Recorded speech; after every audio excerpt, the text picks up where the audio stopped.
Congress MP Rahul Gandhi appeared before the Enforcement Directorate in Delhi on Monday, accompanied by a slew of party leaders for interrogation in a money laundering case involving the National Herald newspaper. Congress General Secretary Priyanka Gandhi Vadra met party leaders inside the Tughlaq Road police station on Monday afternoon after they were detained during their protests in solidarity with party leader Rahul Gandhi. After some commotion at the gates of the police station, Ms. Vadra was allowed in and sat in with the leaders, including the party's General Secretary K.C. Venugopal. She left after about 45 minutes. Earlier, Ms. Vadra accompanied her brother Rahul Gandhi to the ED office in a car.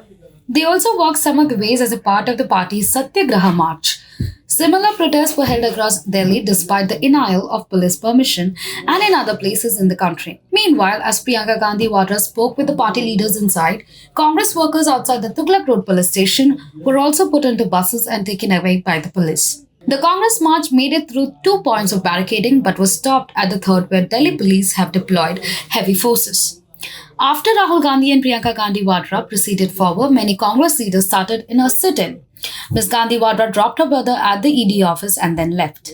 Addressing the media this morning, Congress leader Randeep Singh Surjewala said the barricading of the whole of Delhi proves that the government fears us. He described the Narendra Modi government as a coward and said the Congress is ready to make sacrifices.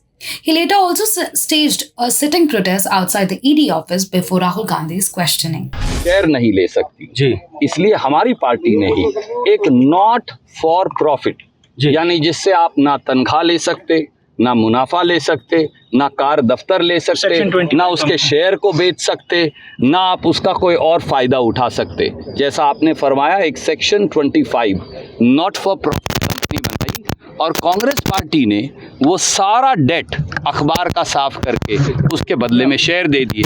आज तक कोई संपत्ति की बिक्री नहीं हुई, एक पैसा, एक खोटी चवन्नी भी न श्रीमती सोनिया गांधी जी ने, ना श्री राहुल गांधी जी ने, ना किसी कांग्रेस के नेता ने, ना किसी के कांग्रेस के कार्यकर्ता ने ली। तो अपराध क्या है? अपराध ये है कि 2015 में इसी ईडी ने ये मुकदमा बंद कर दिया था, क्योंकि उन्होंने लिख के रिपोर्ट नहीं किया था। उन्होंने लिख के रिपोर्ट की। देखिए, आप ईडी के अधिकारी अभी नहीं है, जब आप बन जाएंगे ना न्यूज़ 18 ईडी का दफ्तर है।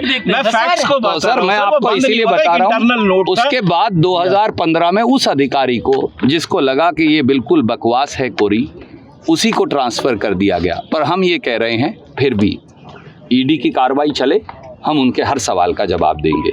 पर पैदल चलने पर क्या, कैसे अपराध है? तो सर, आज से पैदल चलकर आने पर क्या अपराध है? तो आप मुझे बताइए। जी, आप हर रोज हमारे कार्यालय में आते हैं, ये अपराध हो सकता है? नहीं सर। क्या पैदल चलना अपराध हो सकता है? क्या इस देश में पैदल चलकर अपनी बात गांधीवादी और शांति प्रिय तरीके से रखना अपराध हो सकता है? जवाब नहीं में है। हम आपसे इसलिए श्री राहुल गांधी हर सवाल का जवाब देंगे, जितने दिन ईडी चाहे। कंपनी प्रकाशन करती थी, रियल एस्टेट में कैसे गई और इनका मालिकाना हक अब सिर्फ वाड्रा नहीं बल्कि पूरा गांधी परिवार करता है। आप मुझे बताइए मेरे आदरणीय मित्र, कि कौन सा रियल एस्टेट का व्यापार अखबार छापना है? अखबार छापना, अखबार चलाना, अखबार की वेबसाइट चलाना, ये राष्ट्र के स्वतंत्रता संग्राम का अखबार है, जिसे भारत छोड़ो आंदोलन में अंग्रेज ने 1942 से 1945 तक प्रतिबंध लगाया। गॉडसे महात्मा गांधी को डरा नहीं पाए।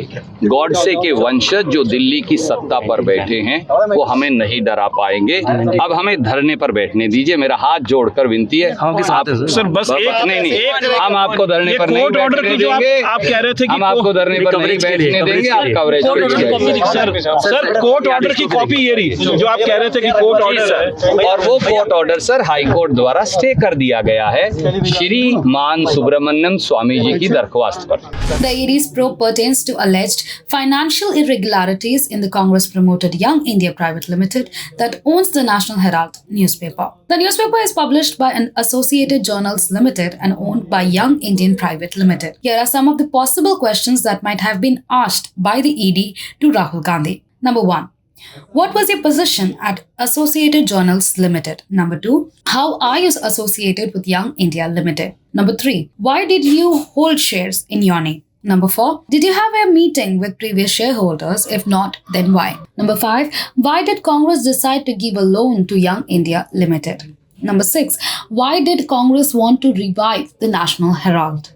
Number 7, can you give details of the loans given by Congress? Number 8, can you give details of the assets of Associated Journals Limited and the National Herald?